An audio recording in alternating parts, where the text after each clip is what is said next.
कहानी ब्रायन नाम की एक लड़की की है जो अपने घर में अकेली रहती थी। उसका घर शहर के बाहर है। ब्रायन की मां की मौत के बाद इस दुनिया में उनका कोई नहीं रहा, इसलिए वह अकेली रहती थी। उनकी मां का शहर का एक मॉडल बनाने का सपना था जिसे ब्रायन अब पूरा करना चाहता था। उसने अपने शहर का पूरा मॉडल बनाया था जिसे वो समय के साथ ठीक करती गई और कुछ बदलाव भी किए। ब्रायन जीविकोपार्जन के लिए कपड़े सिलता था। एक दिन कपड़े सिलने के बाद जब वह उन्हें देने जा रही थी, वह देखती है कि उसके घर के बाहर एक अजीब सा घेरा बना हुआ है जिसे वह पानी से निकालने की कोशिश करती है लेकिन निकाल नहीं पाती। अब वह कार चलाती है और शहर की ओर जाती है। रास्ते में उसकी मुलाकात एक लड़के से होती है जिसे वह पसंद करती थी, लेकिन जब वह कार रोकती है और उसकी ओर देखती है, लड़का वहां से चला गया था। यहाँ हमें यह पता चला शहर के लोग ब्रायन को बिल्कुल भी पसंद नहीं करते थे, इसलिए उसका घर शहर से बाहर था। क्या कारण था जो हमें बाद में पता चलेगा। ब्रायन यहाँ नहीं आना चाहता था, लेकिन वह शहर आने में असहाय थी क्योंकि उनकी माँ को यही कब्रिस्तान में दफनाया गया था, इसलिए वह हर बार अपनी माँ की कब्र पर जाती है। जब वह वहाँ गई तो वहाँ भी काफी लोग थे। जब ब्रायन उन्हें नमस्ते कहता है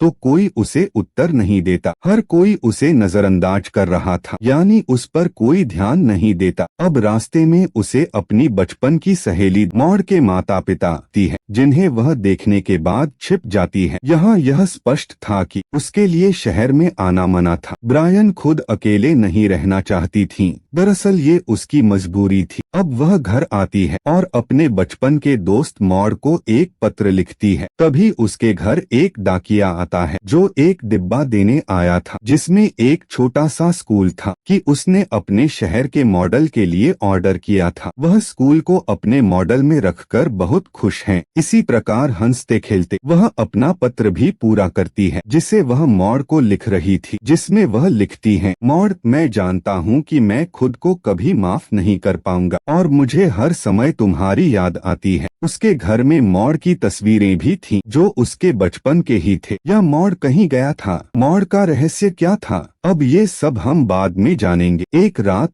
जब ब्रायन सो रहा था तभी अचानक उसके घर की सभी लाइटें जल जाती हैं, लेकिन ब्रायन अभी भी सो रहा था। थोड़ी देर बाद सारी लाइटें भी बंद कर दी गई। तभी बाहर से कुछ गिरने की आवाज आती है। आवाज सुनकर ब्रायन जाग गया। वह आवाज दरअसल बाहर से किसी कूड़ेदान के गिरने की आवाज थी। जब ब्रायन जाकर उसे ठीक करने के लिए लाइट चालू करता है तो फिर ये क्या है? उसके घर में कोई लाइट नहीं जलती। जब वह नीचे आती है वह देखती है कि उसके घर का दरवाजा खुला है और उसके घर में एक अजीब सा जीव घूम रहा था। जब ब्रायन ने नोटिस किया उसे पता चला कि यह कोई प्राणी नहीं था लेकिन एक एलियन। इसने ब्रायन को भी देखा तो अब वह उसका पीछा करते हुए ऊपर आता है। ब्रायन तेजी से भागा और अपने कमरे में बिस्तर के पास छिप गया। जब एलियन ब्रायन के कमरे में पहुंचता है वह बिस्तर के नीचे जाकर छिप जाती है। उसने पास में एलियन के पैर देखे जो बहुत अजीब थे, परंतु जब परदेशी को कोई नहीं मिलता वह खिड़की से बाहर आता है। अब ब्रायन ने जल्दी से खिड़की बंद कर दी। तभी उसे महसूस होता है कि एलियन उसकी छत पर घूम रहा है, तो अब वह जल्दी से नीचे जाती है और अपना दरवाजा बंद कर लेती है। तभी उसके घर की सभी लाइटें जल्दी जल्दी चालू और बंद हो जाती हैं। सभी इलेक्ट्रॉनिक उपकरण भी अपने आप काम कर रहे थे। यह सब देखकर ब्रायन ने पुलिस को बुला लिया, लेकिन उसका फोन काम नहीं कर रहा था। फोन भी उसके फ्रिज जैसी ही हालत में था। दरअसल एलियन हर चीज को नियंत्रित कर रहा था। ब्रायन डर जाता है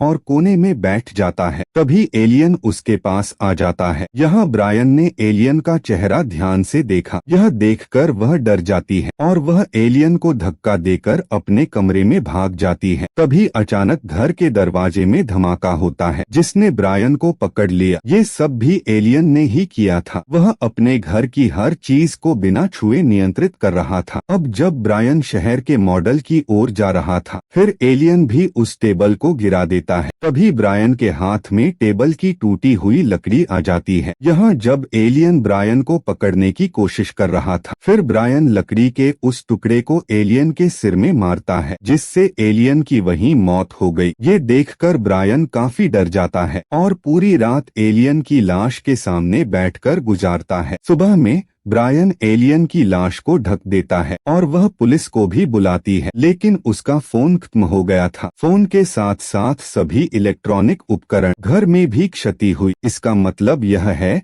कि यह सब हुआ उस एलियन की मौत की वजह से, क्योंकि वह हर चीज को नियंत्रित कर रहा था। ये देखकर ब्रायन यहाँ से जाने लगता है, लेकिन उसकी कार भी खराब हो चुकी थी। अब वह सोचती है कि उसे क्या करना चाहिए। फिर उसकी नजर उसके सिर पर जाती है, जहाँ से खून बह रहा था। अब वो जल्दी से नहाने चली गई और तैयार हो रहा हूँ। वह अपने प्रवेश द्वार के सामने एक सोफा रखती है और उसे बंद कर देती है। दरअसल कल रात एलियन से लड़ते वक्त एलियन ने उसका दरवाजा तोड़ दिया था। उसने सोफा रख दिया, लेकिन उसका कोई फायदा नहीं हुआ। खैर, अब वह साइकिल लेकर शहर की ओर निकल जाती है, जहां उसे पोस्टमैन की वैन दिखती है। उसका भी बुरा हाल था, यहाँ तक कि वह लड़का जो ब्रायन को पसंद करता था, उसका घर भी नष्ट हो गया और उसके घर के बाहर भी बिल्कुल वैसा ही घेरा था, जैसा कि हमने कहानी की शुरुआत में ब्रायन के घर के बाहर देखा। इसके बाद वह जल्दी से पुलिस स्टेशन जाती है, जहां मॉड के माता पिता थे। मॉड की माँ उसके चेहरे पर थूकती है। ये देखकर आपको ये अंदाजा तो हो ही गया होगा, मॉड का परिवार उससे बहुत नफरत करता था। ब्रायन यह समझ चुका था, उसे शहर से कोई मदद नहीं मिलने वाली थी, इसलिए वह रोते हुए अपने घर वापस चली जाती है। लेकिन रास्ते में उसकी तबीयत खराब होने लगी। उसकी देखभाल करने वाला कोई नहीं है। ब्रायन समझ गई कि इस शहर में उसका कोई नहीं है और एलियन के हमले से उसका घर तबाह हो गया।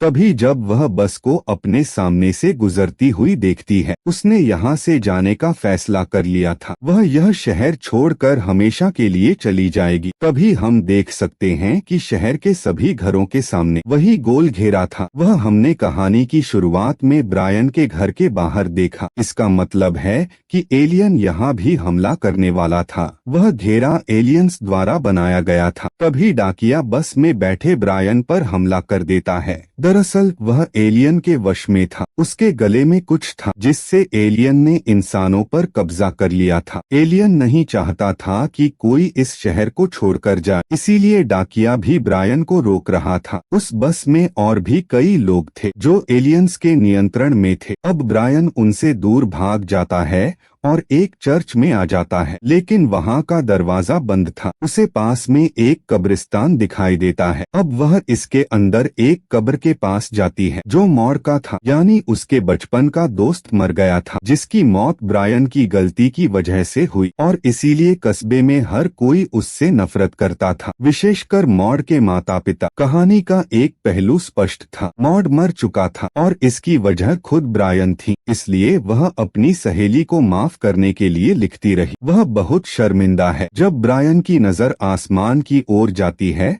और वह देखती है हर तरफ काले बादल हैं, आकाश में बहुत सारे विदेशी अंतरिक्ष यान थे। जब वह डरकर वहां से भाग जाती है, वह लड़के के घर जाती है जिसे वह पसंद करती थी। वहां और भी बहुत से लोग थे जो सभी आसमान की ओर हाथ उठाए खड़े थे। उनके गले में वही बात थी जिसे हमने पोस्टमैन के गले में देखा। इसका मतलब ये है कि इन पर भी एलियंस ने कब्जा कर लिया था। जब ब्रायन उसके घर पहुंचता है तो वह देखती है उस एलियन की लाश अभी भी वहीं पड़ी हुई थी जिसे उसने खत्म कर दिया। उसके मुंह से एक अजीब सा तरल पदार्थ निकल रहा था। जब वह फिर से देखती है, चारों ओर काले बादल थे। ब्रायन समझ गया था कि एलियंस फिर से हमला करने वाले हैं, इसलिए डरने की बजाय वह एलियंस से लड़ने के लिए तैयार हो जाती है। वह घर के अंदर जाती है और लाइटर उठाती है और एक कटर भी और पानी को उबलने के लिए चूल्हे पर रख देता है। फिर वह सभी खिड़कियां और दरवाजे बंद कर देती है। वह अपने घर के टूटे दरवाजे को कीलों की चादर से ढक देती है। थोड़ी देर बाद वो जो कीलें अंदर गड़ाती है, स्वचालित रूप से बाहर गिरना, क्योंकि अब यहाँ एलियंस आ गए थे। सबसे पहले वे अपने साथी एलियन की लाश को खींचते हैं जिसे ब्रायन ने खत्म कर दिया था। यह देखकर ब्रायन घर के बेसमेंट में जाकर छिप जाता है। तभी एक और एलियन उसके घर में प्रवेश करता है। वह बेसमेंट में आ गया था। वह कैंची उठाकर एलियन को खत्म करना चाहती थी, लेकिन उसके अंदर जो शक्ति है वह हर चीज को अपनी ओर खींच सकता था, इसलिए वह कैंची भी खींचता है। मॉड और उसकी तस्वीर जो उसके हाथ में थी एलियन द्वारा भी खींच लिया गया था और वह उसे बड़े ध्यान से देख रहा है। इसका फायदा उठाकर ब्रायन वहां से भाग गया और वापस ऊपर आ जाता है। तभी उसे ऊपर एक छोटा सा एलियन दिखाई देता है। वह छोटा था लेकिन उसके हाथ बहुत लंबे थे। वह ब्रायन को अपने हाथों से पकड़ने की कोशिश कर रहा था। ब्रायन उसे वहां से निकालता है और जो खौलता हुआ पानी उसने रखा था वह इसे उस छोटे एलियन पर डालती है, लेकिन उस एलियन को कुछ नहीं हुआ। अब ब्रायन अपने बाथरूम में छिपा हुआ था, लेकिन वह एलियन बहुत तेज था। वह बाथरूम का दरवाजा भी अपने हाथों से तोड़ देता है। तभी ब्रायन अब खिड़की से भागने की कोशिश करता है। झट से एलियन ने उसके पैर पकड़ ली। ब्रायन झाड़ू उठाता है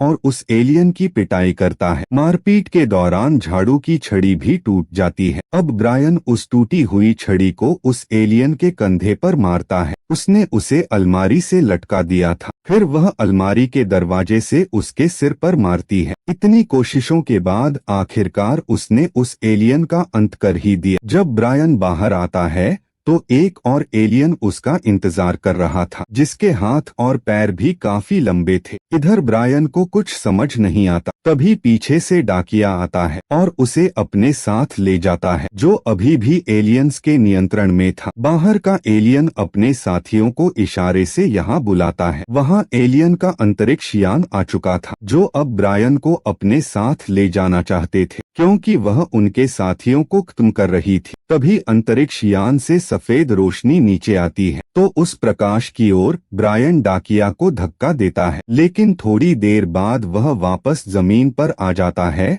और गिर जाता है। यह मतलब साफ था, वे एलियंस केवल ब्रायन को यहाँ ले जाने के लिए आए थे। लंबे पैरों वाला एलियन भी ब्रायन के पीछे था। वह उसके घर के ऊपर चढ़ जाता है। तभी ब्रायन तेजी से अपनी कार में जाकर छिप गया, लेकिन वहाँ एलियन भी आ गया था। ब्रायन तेजी से कार से बाहर आता है और वह उस एलियन को कार में बंद कर देती है। वह उस पर एक जलता हुआ लाइटर छोड़ देती है, जिससे कार में बहुत जोरदार धमाका हुआ। धमाके से उस एलियन की भी मौत हो गई, लेकिन फिर भी एलियन के अंतरिक्ष यान से सफेद रोशनी निकल रही है। ब्रायन का पीछा कर रहा था। वह दौड़ती हुई अपने घर में आती है। तभी उसे अंदर एक और एलियन मिलता है, जो पहले उसके पीछे बेसमेंट में आ गया था। वह उसे खत्म करने के बजाय उसकी तस्वीर को ध्यान से देख रहा था। तभी पीछे से ब्रायन उस एलियन पर हमला करने के बारे में सोचता है, लेकिन एलियन को इसके बारे में पता चल गया था, इसलिए वह ब्रायन पर हमला करता है और उसे दूर फेंक देता है। और अब ब्रायन के घर के अंदर एक लाल बत्ती आती है, जिसने उसे जम कर रख दिया था, यानी वह वहीं जमी हुई थी। अब एलियन उसके पास आता है और अपने मुंह से एक अजीब सी बात निकालता है। दरअसल यह एक परजीवी की तरह काम करता था। ये इन एलियंस का हथियार था, जिसे वह उसके मुंह में डाल देता है। इस तरह वह भी अन्य लोगों की तरह ब्रायन को नियंत्रित कर सकता था, यानी जितने भी लोग एलियंस के वश में थे, यह परजीवी उनके गले में था। तभी ब्रायन जाग जाता है। ऐसा लग रहा था जैसे वह किसी सपने से जागी हो। दरअसल अब वह परजीवी ब्रायन के शरीर पर हावी हो चुका था। इसने उसके दिमाग पर पूरी तरह कब्जा कर लिया था। इसने ब्रायन को उसके सपनों की दुनिया में फंसा दिया था, जहां वह अपने शहर की दुनिया और मॉड के साथ अपना जीवन बिताएंगी। जब वह मॉड को अपने सामने देखती है, वह उससे माफी मांगती है कि वह उसे माफ कर दे। तभी ब्रायन को समझ आता है कि ये सिर्फ उसका एक सपना है। असल में उसका दोस्त मॉड मर चुका है। तभी वह गले में हाथ डालती है और परजीवी को बाहर निकाल देता है, जिसे एलियन ने उसके गले में डाल दिया था। ऐसा करते ही वह अपनी असल दुनिया में आ गई। जैसे ही वह परजीवी को जमीन पर गिराती है, ऊपर से इस पर नारंगी रोशनी पड़ती है, जिससे परजीवी को नया शरीर मिल रहा था, जो ब्रायन का था। आसमान में एलियंस के कई कई अंतरिक्ष यान थे। हर कोई अपना काम कर रहा था। यहाँ हम उन अंतरिक्ष यानों से निकलने वाली रोशनी के बारे में सीखते हैं। श्वेत प्रकाश मनुष्य को ऊपर खींचने के लिए था, जमने के लिए लाल, जबकि ऑरेंज को नई बॉडी बनानी थी। अब उस परजीवी से एलियन ब्रायन बनाया गया था। यह असली ब्रायन पर चाकू से हमला करता है, जिससे वह नीचे गिर जाती है और फिर सफेद रोशनी उसे अंतरिक्ष यान में ले गई, जहाँ बहुत सारे एलियंस थे। उसके मन पर उंगली रखकर वे उसकी यादें जानना चाहते थे। इससे यह भी पता चलता है कि पुरानी जिंदगी में उनके साथ क्या हुआ था, पूरा शहर उससे नफरत क्यों करता था और उसकी सहेली की मृत्यु कैसे हुई। तो हुआ कुछ इस तरह। ब्रायन और मॉड के बीच बचपन में झगड़ा हुआ था। मॉड ब्रायन को धक्का देता है। बदले में ब्रायन ने एक पत्थर उठाया और मॉड को मारा और उसकी मौके पर ही मौत हो गई।